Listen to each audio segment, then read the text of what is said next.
After entering Downing Street yesterday, the British Prime Minister Rishi Sunak faced Prime Minister's question time for the first time. Mr Sunak has undone most of Liz Truss's agenda already, reversing her plan to end fracking, and has delayed his Chancellor's fiscal statement too. Are you glad to be back, Mr Dowden?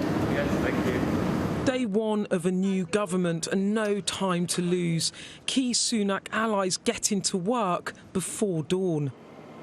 His entire cabinet convening through the morning. We're still on for next Monday, Chancellor? And already agreeing changes. That big financial statement due Monday, now delayed. His arrival reassuring the markets, calming the cabinet and creating a bit more confidence among colleagues. This a moment too, off to Parliament for his first PMQs.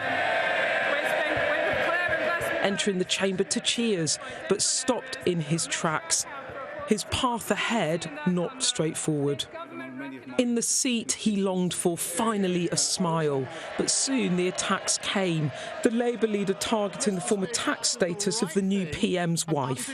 The government currently allows very rich people to live here but register abroad for tax purposes. I don't need to explain to the Prime Minister how non-dom status works. He already knows all about that. Why doesn't he put his money where his mouth is and get rid of it?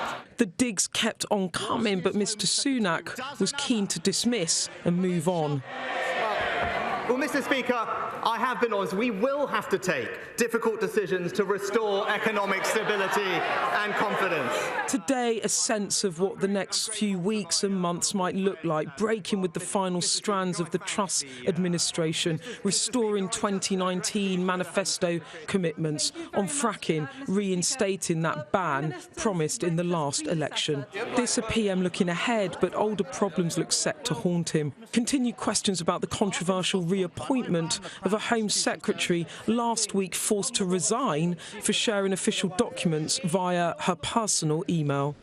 Was his Home Secretary right to resign last week for a breach of security? The Home Secretary made an error of judgment, but she recognised that. She raised the matter and she accepted her mistake.